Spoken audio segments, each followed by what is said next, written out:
Hey everyone, I hope this podcast and my blog and books have been helpful resources for you and will continue to be.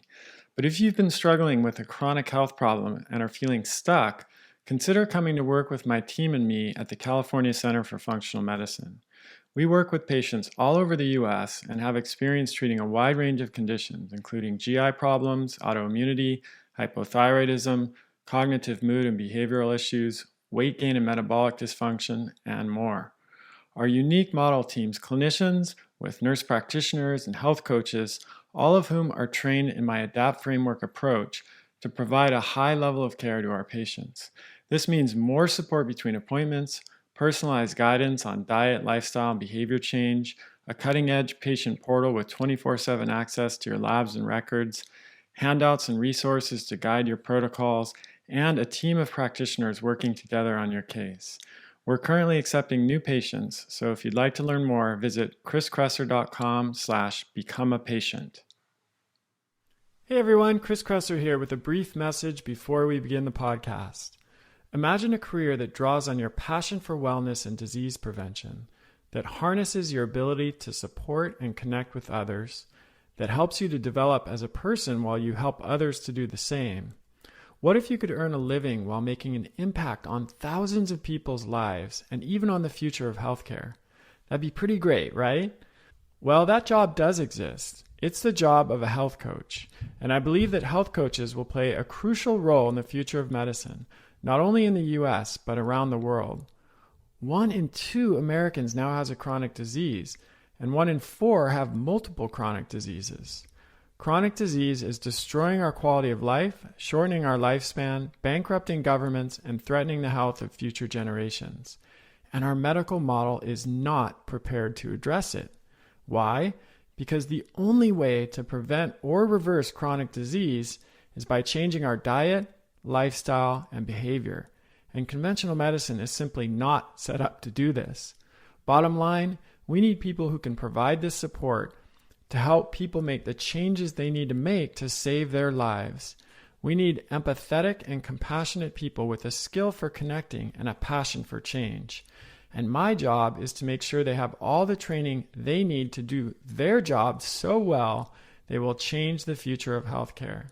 A career as a health coach can be incredibly fulfilling both professionally and personally. It really could change your life, and it can also change the world. That's why I'm excited to announce that we're launching the ADAPT Health Coach Training Program. It's a 12-month, 100% online certification that will prepare you for a successful career as a health coach. It includes training in core coaching skills, functional health, ancestral diet and lifestyle, and professional development. And it's unlike any other health coach training program currently available. To be notified when enrollment opens and to learn more about the program, visit kresser.co/success. That's KRESSER.co/success. Now on to the show. Today, I'm going to do a Q&A on COVID. It's on everybody's mind. It's on my mind. We're going to kind of suspend the normal podcast, at least for a couple of weeks while we're still in the really intensive phase of this pandemic, so I can continue to answer your questions and share my thoughts. And hopefully, as we flatten the curve and things settle down a little bit, we'll go back to our regularly scheduled programming. I want to apologize in advance for any dog barking or doorbell ringing or any other sounds that you might hear during this podcast. I'm recording from my home episode because I am doing my part to flatten the curve and maintaining social distancing. So there's kids around and lots of stuff happening in the house, and hopefully it's not too distracting for you. So we did a webinar over last weekend. I'm not sure when this will be coming out. So it was the weekend of, I guess that would be Saturday the 14th. And if you missed that, you can get the replay at kresser.co/COVID. About 1,000 people, 250 questions plus. Didn't get to all of them, obviously, and we're not going to get to all of them on the Q&A episode today. I went through and I selected some of the ones that I thought would be of greatest interest to the widest audience, and also that were most relevant and timely. The problem with doing podcasts and webinars on COVID is that the information is changing on a daily, if not hourly basis. So anything that I say today on this podcast could very well be out of date by tomorrow, literally. So I'm going to keep this relatively short and maybe do a few shorter podcasts rather than a longer one less frequently so that we can try to stay on top of this. Okay, the first question is from Chris. Hey Chris, I'm curious if you have preventative recommendations via nutrition for immune boosting for these types of viruses. Figured zinc, vitamin C, selenium couldn't hurt. Also, I read that there's some research about these types of coronaviruses being susceptible to heat and that a sauna can kill a virus if it hasn't reached the lungs in 130 degree plus temps for more than 25 minutes. Any thoughts on that? Great question, Chris. And actually, I want to take this opportunity to revise a couple of the recommendations that I made on the COVID webinar that I did recently. On that webinar, I offered several ideas for boosting immune function, which I'll cover here as well. But among them were propolis and high-dose vitamin A and D. I have since come across research suggesting that propolis and megadoses of A and D may not be a good idea because, at least in theory, they could increase the expression of ACE2 receptors. Now, in many cases, botanicals, plant medicines, and nutrients like propolis and vitamins A and D have a modulatory effect, which means they upregulate or downregulate a function, like a receptor, on the outside of a cell based on what's needed. An example of this would be elderberry. Early on in the COVID outbreak, some people expressed concern about elderberry because it can potentially upregulate inflammatory cytokine production, which could contribute to the cytokine storm that makes people really sick with COVID. However, as Stephen Buhner, a renowned herbalist that I really love and follow, pointed out, elderberry is a modulator of the cytokine response, which means it can upregulate it or downregulate it as necessary. Now, I think this may be also true of propolis and vitamins A and D, but since coronavirus can get into our cells by hijacking ACE2 receptors, I think it's probably cautious to avoid anything that might upregulate those receptors, including propolis and high doses of vitamin A and D. So for this reason, I would suggest not taking propolis and not taking very high doses of vitamin A and D during the COVID pandemic. You can and should still eat adequate amounts of A and D in food, and you can supplement with lower doses of vitamin D, like 1,000 IU or maybe 400 or 500 IU per day if you live in a place where you're getting minimal sun exposure and or your 25D levels are below, let's say 35 or 40 milligrams per deciliter on a lab test. Now, as far as the other steps that you can take to boost your immune system, certainly the 4 pillars that we often talk about, nutrient-dense diet, sleep, stress management, and physical activity, become even more critical in this situation. And in the context of a nutrient-dense diet, certain foods can have an antiviral or immune-boosting effect, like garlic, ginger, citrus fruits, and red bell peppers, for example, are rich in vitamin C. Fermented foods can support gut health, which is also important because a lot of the immune system resides in the gut. And then foods like spices like turmeric are rich in curcumin, which has a number of immune benefits. Bone broth, I think, is also really helpful because of its impact on gut health. And as I mentioned, gut health is critical for immune function. Zinc appears to be very helpful for all viruses and for coronavirus in particular. Zinc supports immune function, but it's been shown to be effective in blocking coronavirus from multiplying in the throat and the nasopharynx. So if you can get your hands on some zinc lozenges, you can use these several times a day as you begin to feel symptoms. And it's best to lie down and let the lozenge dissolve in the back of your throat and nasopharynx. You can try higher doses of vitamin C. I think the data on this are mixed, but it certainly can't hurt. So at least 150 milligrams per day. Food is the best source, as usual, but if you're not able to get enough from food, you can also supplement. N-acetylcysteine is not really so much of a preventative, but it could have a role if you have COVID. It can help protect the lungs. Elderberry is despite some of the claims that have been made in the media, can be very helpful. It's a cytokine modulator, as I mentioned. So 700 to 1,000 milligrams per day of elderberry extract from syrup or lozenges, or you can also even get it in capsules, is a good idea. Getting adequate copper, Chris Masterjohn has pointed this out, the importance of this, 4 to 8 milligrams of copper per day. That has an immune boosting impact, and some people don't get enough copper from the diet. So taking copper supplementally can be helpful if you like a zinc supplement, where zinc is in a 15-to-1 ratio with copper, can be helpful too. So you want to always have that right balance between zinc and copper. And since zinc is important and copper is important, taking a supplement that has both zinc and copper, it can be a good idea here. So those are some basic ideas. We've also talked about botanicals like cordyceps, Angelica sinensis, rhodiola, and astragalus that can be very helpful. Stephen Buhner recommends a formula with 3 parts cordyceps, 2 parts Angelica, 1 part rhodiola, and astragalus. As for your question, Chris, about sauna, I haven't seen those data, but I do think that sauna is right up there with exercise and good diet in terms of just a basic hormetics benefit that we can get.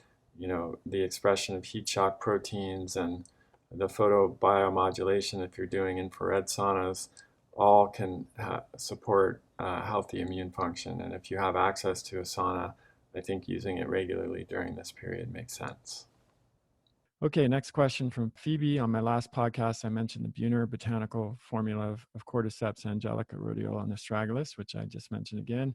That was for a liquid tincture. Do the same ratios apply to a powder formulation? If so, advise on teaspoon dosage. The same ratios would probably apply for powder. It doesn't have to be exact. I can't really advise on dosing because I don't know how this particular powder that you're referring to was prepared and what the concentration is. But generally, you can just follow the dosing on the bottles because the most botanical producers will put a suggested dosage there. Next question from Raphael.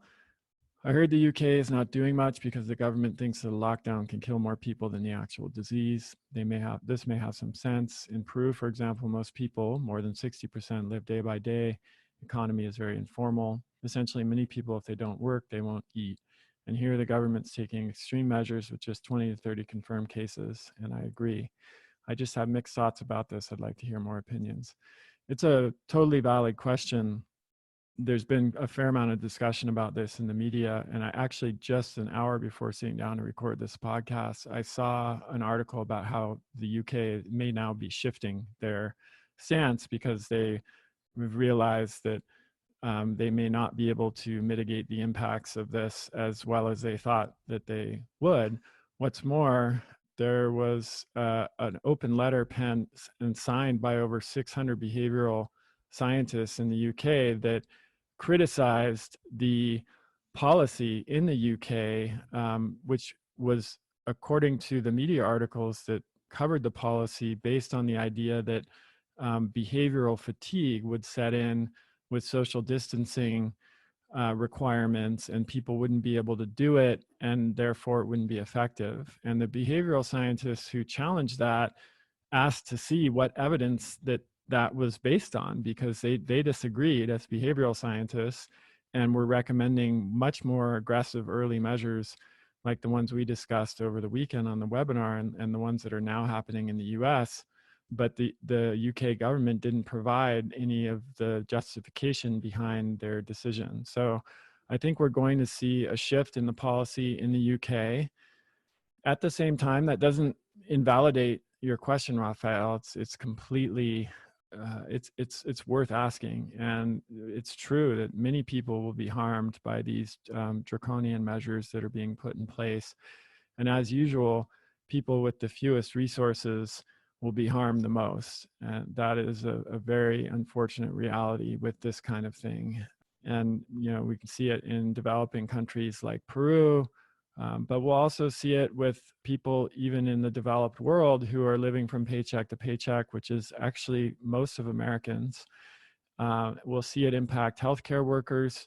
You know, if a nurse or a medical assistant in the hospitals has to be at home taking care of their kid because schools are closed, that's obviously not going to help with our diminished healthcare capacity situation. And, you know, all of the closures of things like gyms and bars and restaurants is going to have a profound economic impact that I think we're only beginning to understand. I'm glad that the government is taking steps to stimulate the economy, because it's almost certain we're heading into a pretty significant recession, even with those steps. But hopefully they can mitigate things a little bit. Time will tell how long this is going to last. I think we have another question about that somewhere, but I'll just address that now. I've been reading a lot about it. Of course, nobody really knows. No one has a crystal ball and can predict exactly how long these extreme social distancing measures will be necessary, and therefore how long, you know, the effect on the economy will persist. I've heard a couple of good analogies for, you know, illustrating the kind of predicament that we're in that I'd like to share with you. One epidemiologist in the US said that asking how long social distancing measures will be in effect is the equivalent of someone asking an exterminator what it will take to get rid of rats in a basement they've been too afraid to enter for weeks. You have to turn the lights on and examine the droppings first to figure out the scope of the problem. And our country's response in the absence of that knowledge, which in this analogy is adequate testing, has been sluggish compared with that of other countries like South Korea. So basically what he's saying is, in order to really know how long these social distancing measures will be necessary, we have to be able to determine the force of infection, which is a phrase in epidemiology that's used to express, you know, the rate at which people are becoming infected, how close we are to the peak, and by extension, what the burden would be on the healthcare system, and thus how much we need to flatten the curve. In order to know that, we have to know how many people are infected, and we're nowhere near knowing that because we don't still have adequate testing available. Another metaphor, which was similar, is that asking this question is like asking a fireman when you can move back into your house when your house is still on fire. So our house is still very much on fire, and we all want to know how long these measures will last. That's just human nature and makes perfect sense. But I don't yet think we're at the point where we can know how long they're going to last. Let's move on to the next question here. And this one is from Torea. What do we know about immunity being built up after catching this virus? Do we know that there are cases of anyone catching this more than once? There have been at least a handful of people who have been reported to have had it more than once, but most scientists that I have read and some virologists and infectious disease experts that I've spoken with believe that there was likely a misdiagnosis in those cases, either the first time or the second time, that it was actually a flu or some other viral illness rather than the person having COVID SARS-2 as the infectious agent twice. That would be extremely unlikely given what we know about viruses in general, that someone would catch it twice so quickly. The other possibility is that the person never fully recovered, that it was in a kind of latent phase, but then re-expressed itself. And that could be likely given what we know about the behavior of some other viruses like Epstein-Barr. On the other hand, it's not unusual for coronaviruses to be infectious later on in life. So we don't necessarily develop lifelong immunity to coronaviruses. So it's theoretically possible that you could get this COVID SARS-2 virus now, and then, 5 years later, if there's a resurgence of this virus, that you could get it again. But in that situation, it's likely that the second time around, the virus would be much, much milder and have a lower morbidity and mortality rate because you would have already developed partial immunity to it. Next question from Anna. What do you think of the empirical use of angiotensin receptor blockers in COVID pneumonia?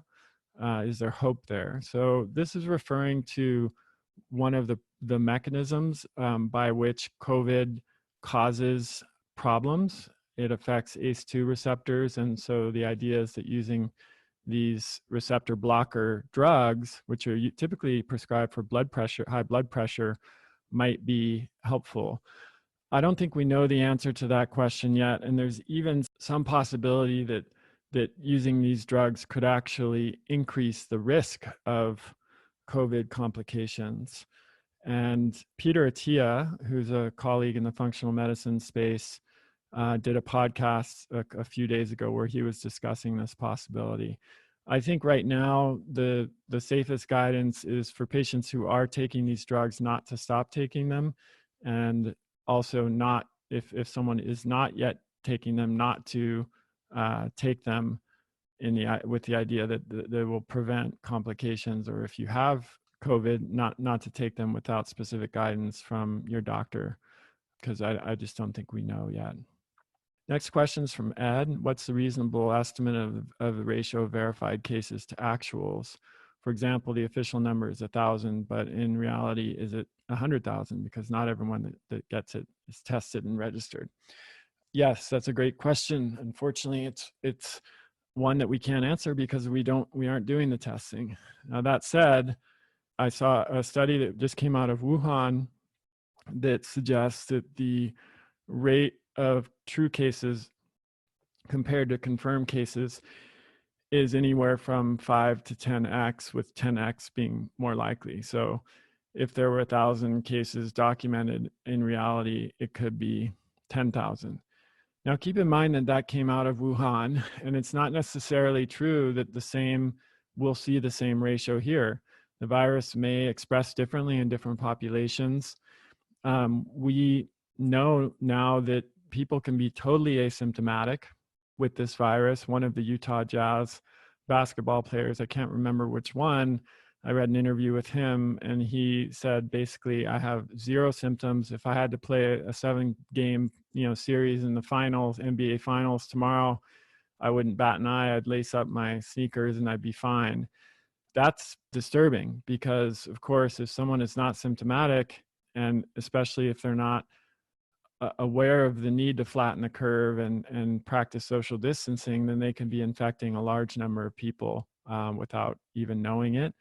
And we also have a growing body of evidence suggesting that in people who do become symptomatic, that the virus may be contagious at least 2 days before they start to develop symptoms. So again, that's disturbing because this affects the R0 value, which is a measure of how contagious the disease is. And if a disease is contagious even before it's symptomatic and people can't take effective measures to contain or isolate themselves, then the R0 value is going to be higher.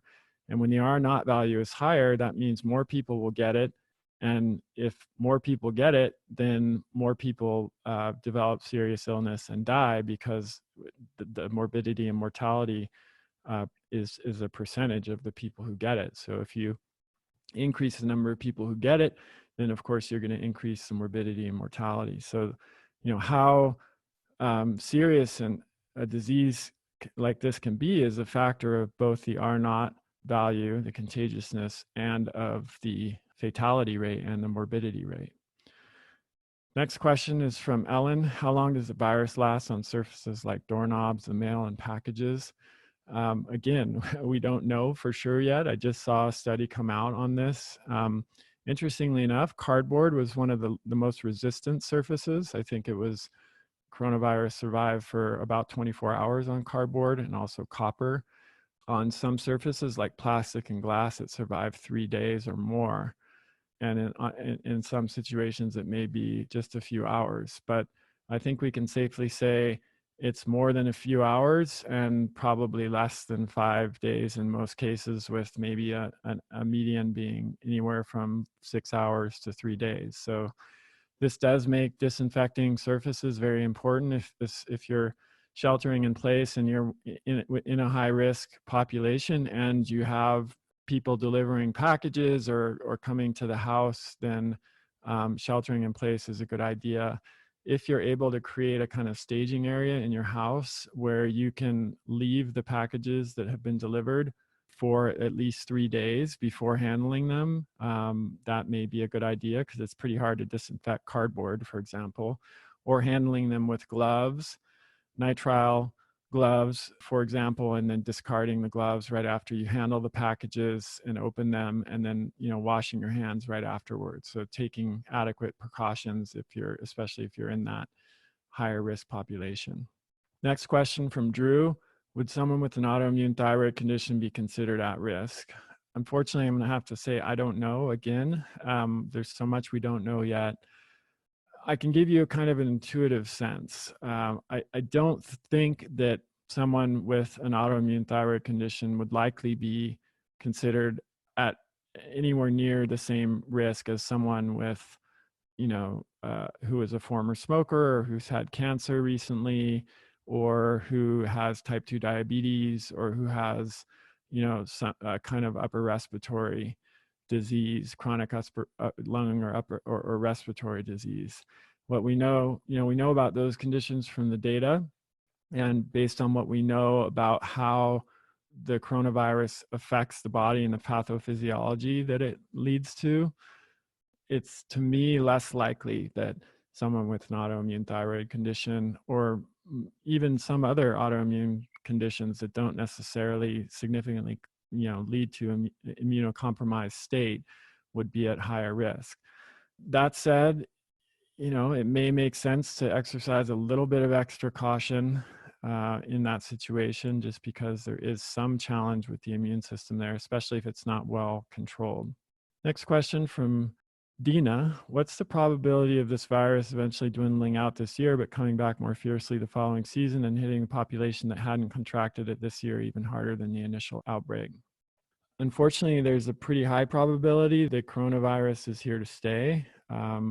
On the webinar, I mentioned that this is probably going to unfold over 12 to 18 months. But when I say this, I'm talking about the initial 2 waves of it, perhaps. So I think it's possible that we would have a wave now. There could be, we don't know this, but there could be a bit of a drop as the summer approaches, both from our efforts to flatten the curve and from warming weather. It remains to be seen whether warming weather is going to be a factor here. But then almost certainly we would see another resurgence of it in the fall. I don't know that it's necessarily true that, from what I've read, that it would come back even harder than the initial outbreak. And in some ways, there's reason to believe that the impact of it the second time around would not be as significant for a couple of, or a few reasons. Number one, if we've been effective in flattening the curve, we should have more healthcare capacity at that time. So people who do get sick will be more likely to have a hospital bed available if they need it. Number two, it's at least somewhat likely that we will have developed some more effective treatments. It doesn't necessarily mean a vaccine, which could take 12 to 18 months. Hopefully it will be sooner, but it could take that long. But I heard some encouraging news that I shared on Instagram this morning about a couple potential treatments. One is using the serum of people who've had COVID-19 and recovered with people who are sick. And there was a small pilot study, I think only 10 people, but that showed promising results. The challenge there is it's difficult treatment to scale, because it's kind of a one-to-one thing. You need people, for every one person who has it, you need another person who has already had it and recovered to donate their serum. But it's promising that's an option maybe for people who need it the most.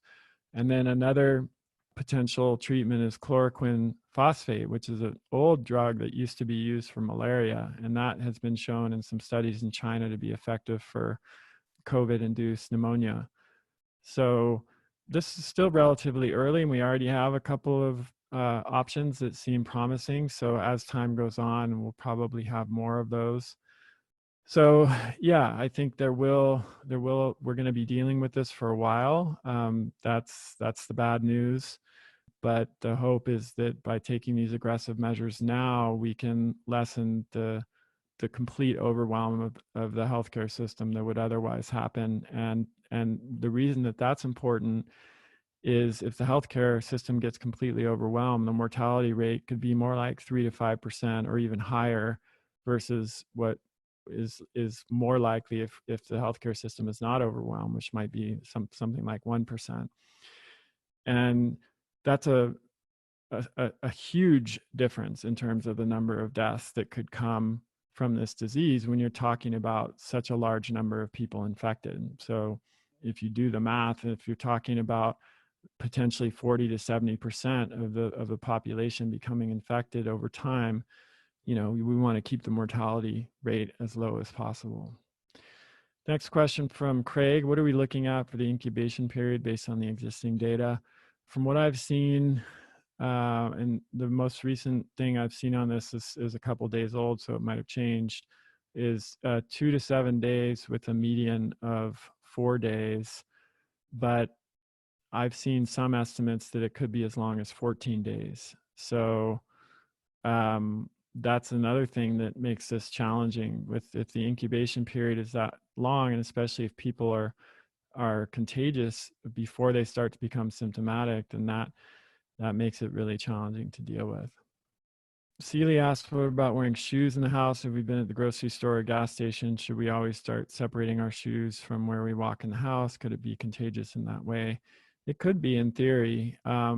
We've always kind of had a shoes off household, and that's maybe a good idea to do now if you're not doing that already. But if it got onto the top of your shoe or your shoelaces, for example, and you touch your shoelaces, this is again why hand washing and hand hygiene is so important, and doing that very regularly if you're trying to keep yourself from becoming infected. When you go out and about, it's a really good idea to wash your hands right when you get home. So in that scenario, you take off your shoes, leave them in the staging area, and you go right to the bathroom to wash your hands. Lawrence asks, any advice for immunocompromised individuals, those of us with chronically low white blood cell and platelet counts, or those dealing with poor gut health, etc.? Yeah, I think everything that we talk about here just becomes more important. So, the more strident social distancing, with an eye toward your mental health, and making sure you're doing things to stay engaged, and, FaceTime or Skype with loved ones, and because isolation and the impact of isolation is real.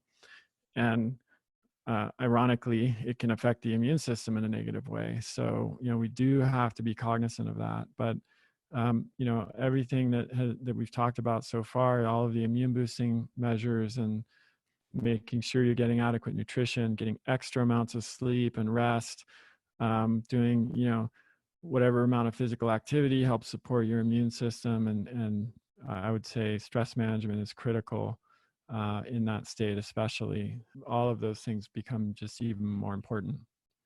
Next question from Lynn. I've heard there are cases in Italy that are now affecting people that are much younger. Have you heard this, and why would this be happening? Yes, I have, and it's true. There are cases from both China and Italy of people in their 40s becoming quite sick and even dying. It's still a much smaller percentage, relative to people above 60, and particularly above 70 and 80, which is when you see the numbers really go up.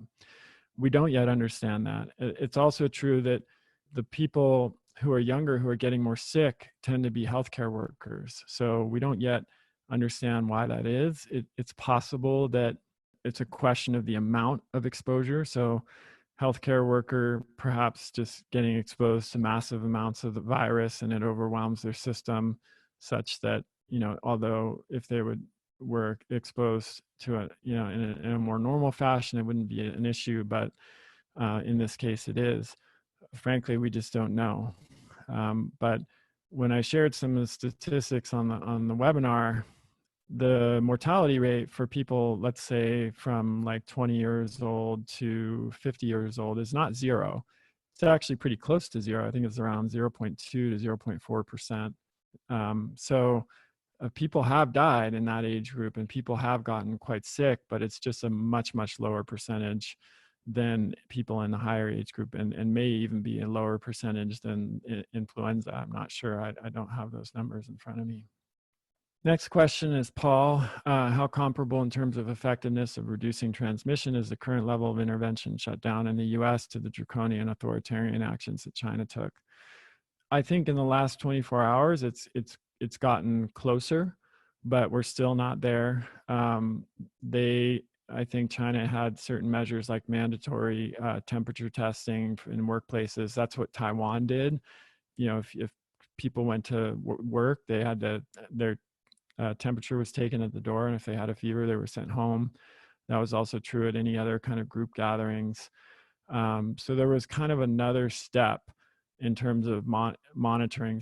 China also has, you might say, quite authoritarian digital monitoring measures in place where they can more effectively track their population that we don't have. I think probably thankfully, because we appreciate and with our government, privacy, although that's become a growing concern over the last 10 years, is I think of a more fundamental value, we can say, and so we don't have the same kind of it's just not possible to institute some of the measures that they've instituted.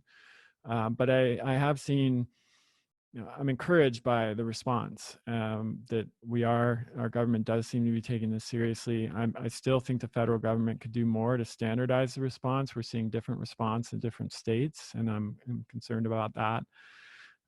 But we're moving in the right direction for sure. Next question from another Paul. My wife and I are wondering about play dates for our kids. Not a good idea. Well, it depends on a number of factors. So you can look at this, through two different lenses. Let's start with just your own personal self-interest. If you and your wife are healthy and other members of your family are healthy, and you're not in contact with people who are in higher risk groups, and the same is true for the kids, families who you would be having. Well, let's limit this to self-interest first, as I said I would. So if that's all true, then the risk of getting, developing serious complications or dying from coronavirus or COVID-19 is quite low in that situation. And so there may not be much of a reason to limit play dates. However, as I stressed on the webinar, we have a social, I think, and moral obligation to help flatten the curve. So not just to act in our own self-interest, but to consider the impact of COVID-19 on our local communities, on our states, at a national level, and on the global community at large. And if the R naught value is, let's say, 2 or 3 or even 4 or 5, like some are predicting for COVID, that means for every one person that's infected, they'll infect anywhere between 2 and 5 people. So even if you or your child doesn't get particularly ill, if you or your child are then interacting with a whole bunch of other people, they're going to infect 2 to 5 people each, and that's how you can see that this turns exponential very quickly. So if you look at it through that lens of social responsibility, as well as just through the lens of how it will affect you or your immediate family, I think limiting play dates is a good idea. The caveat is that some families, we actually have done this to some degree in our neighborhood. If you are in touch with other families, you've talked to them about their response to COVID, you know that they are sheltering in place and are just staying home. They're not exposing themselves to other people who are at high risk, or really that many other people at all.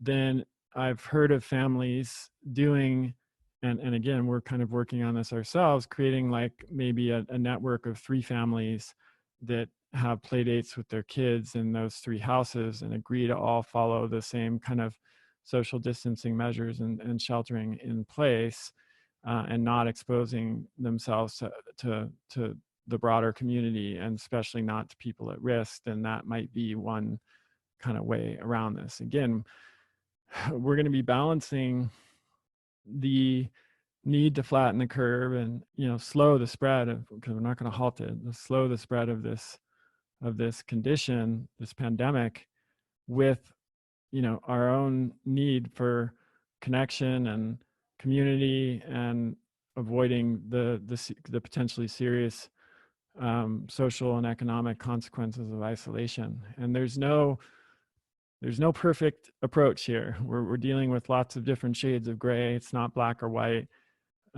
So we're just going to continually have to be negotiating and renegotiating this.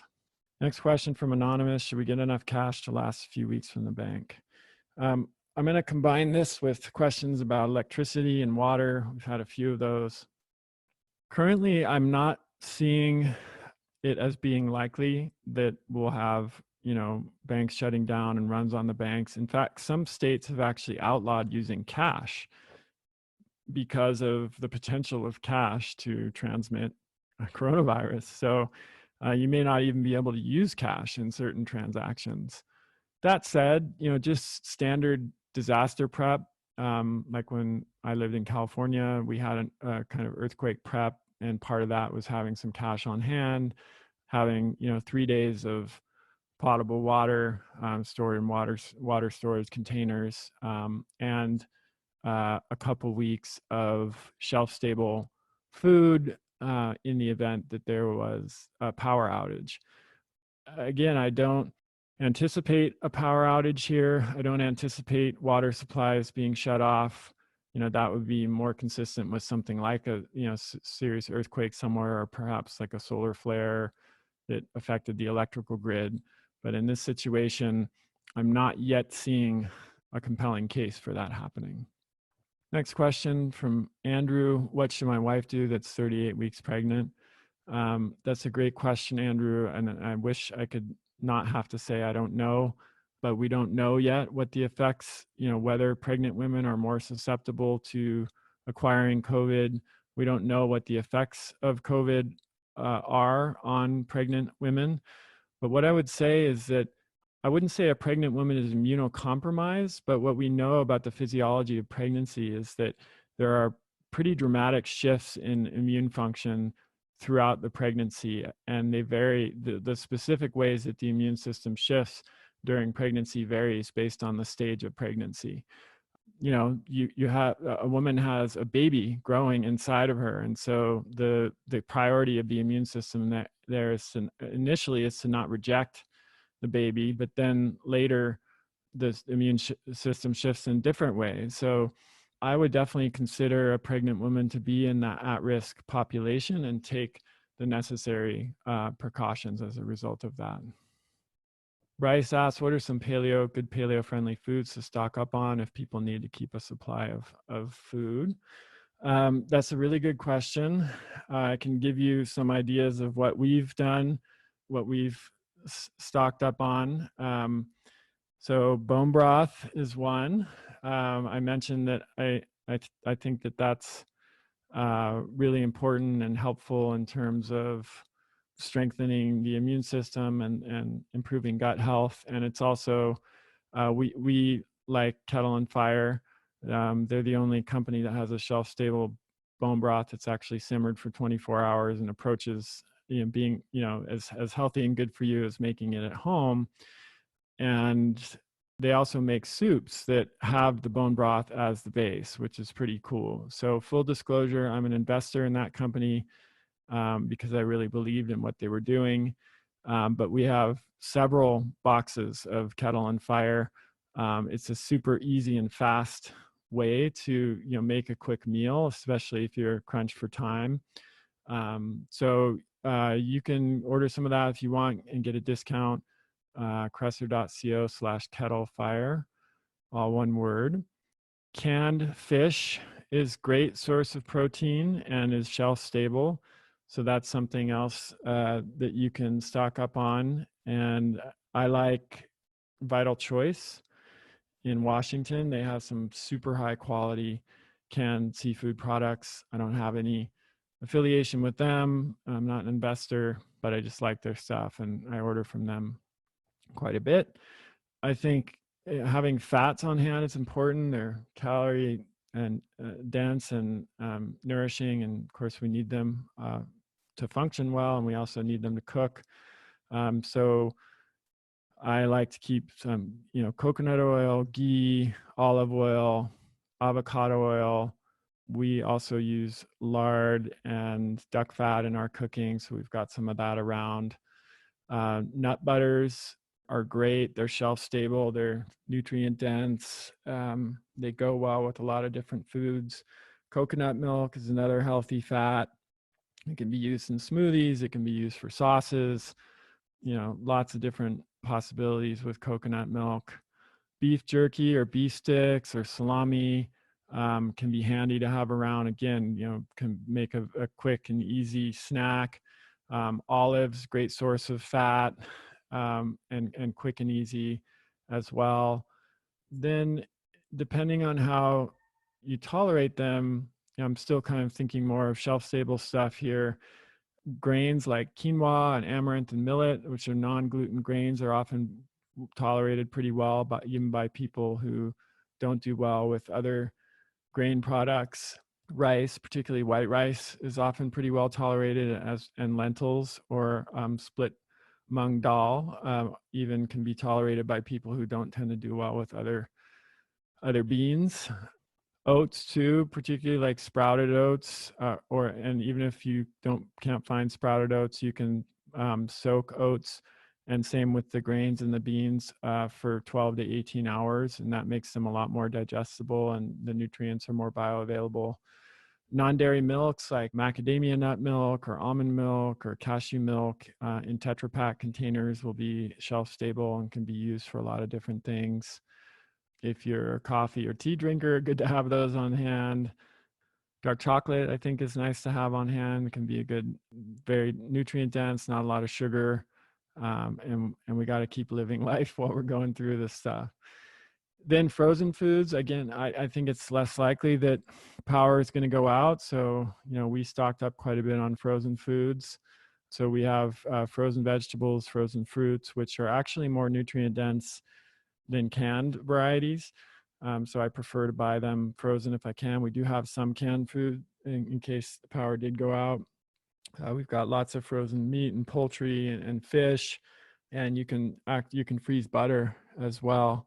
It will last for quite a long time in the freezer. With perishables, we got a couple weeks worth of what we needed of vegetables, eggs, and cream. Will last quite a while. Fermented foods like sauerkraut, pickles, kimchi, yogurt, if you do dairy, and kefir and cheese will last for a couple of weeks in many cases. And then things like avocados, potatoes, and sweet potatoes, winter squashes, they all store pretty well.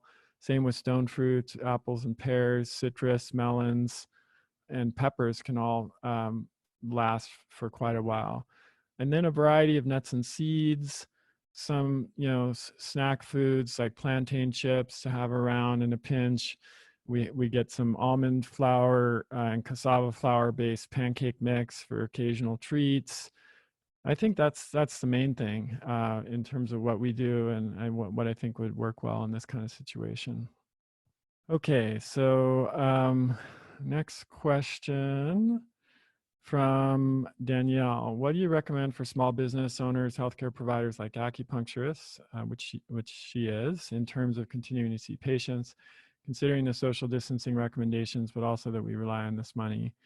Yeah, I totally get where you're coming from, Danielle. It's a really tricky situation to be in. And unfortunately, a lot of people will be in that situation. People who are massage therapists and do all kinds of hands-on work. Gyms are closing here, so personal trainers. Unfortunately, a lot of people are going to be affected. Oh, there's the dog barking. That means there's probably a delivery or someone coming to the door. So hopefully it will stop pretty soon. So, yeah, I think what we're going to see is, even if you would like to continue doing these sessions, you're going to see a drop off, unfortunately, in the number of patients that are willing to do them. We've already seen that a little bit with our in-person visits in our clinic. What we've done is switch those visits to Zoom, video, or phone, which I understand is not possible with acupuncture. But is there any other kind of support that you could offer your patients via phone or video? So could you advise them on herbs? Could you talk to them about diet? Could you just be someone who's there to listen to them and help them navigate this really difficult situation? Could you help teach them how to do acupressure to themselves and their family members at home? I think we all need to think entrepreneurially and be flexible here, and so that we can develop alternatives to what we were doing, especially because this is probably going to have an impact for a while. Next question from Sohail. Sorry if I'm not pronouncing that correctly. How do we support why being informants to our family members that are being more flippant about being proactive about all of this? I may have misread some of that question, but the gist is, how do we talk to people who aren't taking this seriously? And I've heard this question from a number of people. And there are people out there who are not taking this seriously. They think it's just going to blow over. They think everyone's overreacting. And then there are also people who believe that this is a conspiracy to, so that the government can exert more control over us, and that coronavirus is a hoax. I think it's probably goes without saying that I don't believe that, and I don't think there's any evidence to support that. And I've made it pretty clear that, at least with my interpretation of what's happening, that the need for social distancing and flattening the curve is very real. It doesn't mean that it won't have a significant negative impact, and that there aren't risks that are associated with flattening the curve and social distancing. There definitely are, but I think we have to choose between the lesser of evils here. And sometimes humans are not very good at that. We want things to be black and white. In fact, that's one of the cognitive biases that Daniel Kahneman identified in his Nobel Prize winning book, Thinking Fast and Slow, which I highly recommend if you haven't read, because it can really inform how we understand human behavior in these situations. We want to be able to choose between a perfectly good alternative and a terrible alternative. That would be an easy choice. Nobody would struggle with that choice. But in reality, of course, in life, that's not how it is. We're often choosing between two not so great alternatives. And that's definitely where we are with this. So to answer your question, I would direct them to my COVID webinar, which is kresser.co/COVID, where I think lay out a pretty compelling case for why we need to be taking this seriously, as well as my Instagram feed, where I'm doing daily video updates with the research. And then I had an initial podcast with Dr. Ramsey Osfour, infectious disease specialist who works in our clinic at California Center for Functional Medicine, where we talked about this. And of course, you can refer them to this podcast. So next question from Beth, listening to Peter Attia's podcast today with Dr. Peter Hotez, who indicated that 10% of the patients admitted to the hospital reported GI symptoms, and therefore they were not at first thought to potentially have COVID-19 because their symptoms were atypical. I had not heard this yet.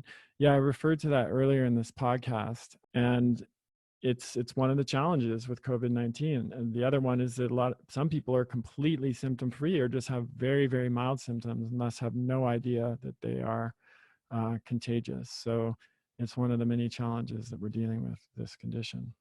Okay, last question from Anonymous. If one is not feeling well, but already they do not know the etiology, what should be done? If it's simply the flu, going to get tested for COVID-19 in a doctor's office may be unwise due to potential COVID-19 exposure, but not knowing what one is dealing with may lead to procrastination and necessary care. Those are very good questions. And again, I can give you the answer of what would be the answer in an ideal world. In an ideal world, if you were not feeling well, you would head down to your local drive-through testing center, which is what they have in South Korea. We actually have some here in Utah now, but they're not accessible to most people. I'll come back to that in a second.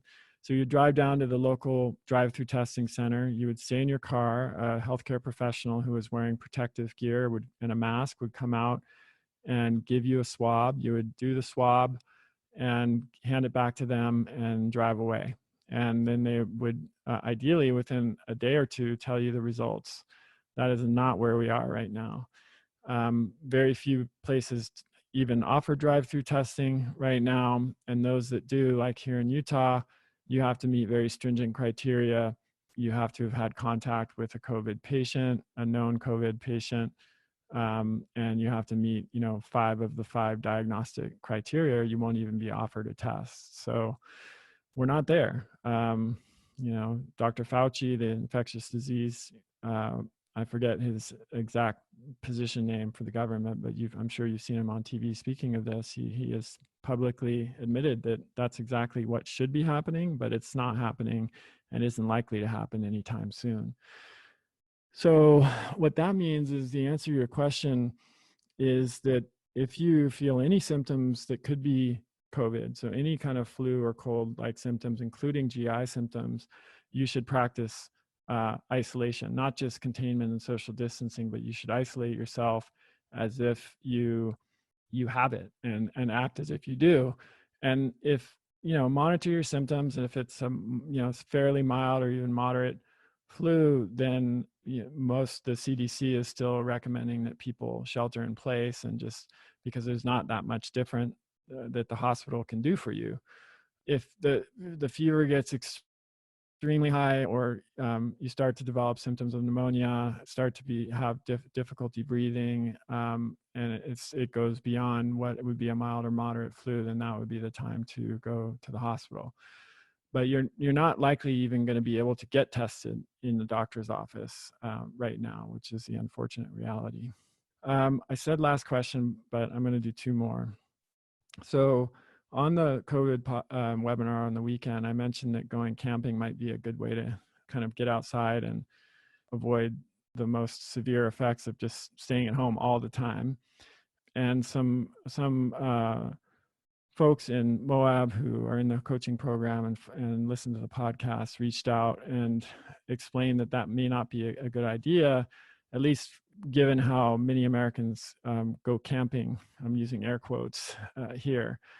They have noticed an influx of people in Moab and other parts of southern Utah, for example, who are coming down there with RVs or trailers, and then they're eating out at restaurants, and they're using a lot of the services down there, which is not social distancing at all. I mean, when I think of camping, when I go camping, it's we bring all of our own stuff and we go out in the woods and try to get away from people. But I realize that's actually not how everybody camps. And so I think I made a mistake there in that recommendation, because we don't want to send a lot of people, if they're going to, to places like Moab or national parks and state parks, if they're going to be using a lot of the services and spending time in groups and not practicing social distancing, especially because those places tend to have fewer resources available for medical care. Very small hospitals, if they have hospitals at all, and would just be quickly, completely overwhelmed in that situation. So just wanted to clarify that recommendation and urge people not to go camping if that's what camping looks like for you. The last thing I'm going to bring up, I've heard some questions from people, early on, of course, and then more recently, about wearing a mask. This is again another one of those situations where we want it to be black or white, and it's really shades of gray, and we're choosing between 2 not good alternatives. There was an article actually in the New York Times today that said that healthcare officials basically knowingly stretched the truth, or lied is too strong of a word, but they lost some trust with the public, because they said, wearing a mask isn't going to help you not acquire this virus. And the fact is, that's really not true. Although a mask is not a guarantee that you won't get the virus, almost everybody, I think at this point especially, would agree that wearing a mask, particularly an N95, might reduce the risk of acquiring the virus, and it certainly will reduce transmission if you're wearing it. The challenge there, and I think the very clear and pressing reason that health officials didn't want to come out with that message, was that we have a shortage of masks, and healthcare workers do need them the most. And if healthcare workers don't have masks, then that can get very ugly very quickly. And so I think the public recommendations of not buying and hoarding masks were based on that very real problem. But in not being really kind of honest with people, they did, possibly did the public a disservice. So what I would say is, if you have masks now in your possession, and you are particularly if you're in a high risk position, or if you're in a situation where you can't practice, social distancing as effectively as if you're leaving the house, basically, then wearing a mask could be a good precaution. The challenge there is that we don't have enough of them. They're all sold out everywhere, and we want healthcare workers to have the protective gear that they need to fulfill, to be able to keep working and to protect themselves and the patients that they're working with. So hope that was helpful, everybody. We've got more questions. We'll probably be back with another Q&A episode soon. If you're not already following me on Instagram, go search for me there, Chris Kresser, doing daily updates via video. We also have more blog content, and I'm sending regular emails out. So you can subscribe to the email list at chriskresser.com. And I hope you can all stay healthy and well through these crazy times. And I mean, both physically and also psychologically and emotionally and spiritually. I think if there's one thing that's clear to me now, is that this is a marathon and not a sprint. And so we have to pace ourselves accordingly. There's a lot of panic happening, a lot of fear. Fear, I think, is appropriate in this situation, and it's natural to be anxious. Panic, I would argue, is not ever an effective response. It's understandable, but it's not effective. It actually activates our brain in ways that get in the way of effective action and response. So I would just urge everybody to do everything you can to, take the edge off that panic. If you do find yourself panicking, now would be a great time to learn meditation. If you haven't learned it already, if you are a meditator, keep up that daily practice. There's lots of resources on YouTube, apps like Calm and Headspace, deep breathing, yoga, Tai Chi, Qigong, hot baths, walks outside, spending time in nature, whatever it is that works for you to manage stress and stay grounded is critical right now. And I also want to put a plug in for laughter, joy, fun, play. It might seem ridiculous for me to say that given the circumstances, but actually these things become even more important during these times of crisis. Laughter and joy and play are really the antidote to stress. If you're laughing and you're feeling joy and you're playing, that's a different response. Different hormones are being released. So it's a whole different physiological response in the body. So watching funny movies, watching comedy, stand-up comedy, playing with kids and pets as you shelter in place, playing games, doing things that are fun and even, like I said, spending time outdoors, learning a new hobby. If you've been wanting to learn to play the guitar or the piano, now would be a really good time to do it. All of these things are super, super important at this point. And I'm going to be continuing to remind you of this because, while I don't think that this is going to last forever, I do think that this, we're going to be settling into a new normal, not only with coronavirus and COVID now in the next few months, but as it ebbs and flows over the next 12 to 18 months. And I think these are all strategies that are really actually helpful for living a full, rich, and rewarding life at any time, even during good times. We're often dealing with chronic stress and just the challenges of modern life. And these practices will sustain us during those good periods as well. But they're even more critical in times like this. So again, stay healthy, stay well, take care of yourselves and take care of each other, because that's critical too. We can't get through this on our own. We have to come together as families, as communities, as nations, and as a species. So take care, everybody. I will be back to talk to you soon. And until then, be well. That's the end of this episode of Revolution Health Radio. If you appreciate the show and want to help me create a healthier and happier world, please head over to iTunes and leave us a review. They really do make a difference. If you'd like to ask a question for me to answer on a future episode, you can do that at chriskresser.com/podcast question. You can also leave a suggestion for someone you'd like me to interview there. If you're on social media, you can follow me at twitter.com/chriskresser or facebook.com/chriskresserlac. I post a lot of articles and research that I do throughout the week there that never makes it to the blog or podcast, so it's a great way to stay abreast of the latest developments. Thanks so much for listening. Talk to you next time.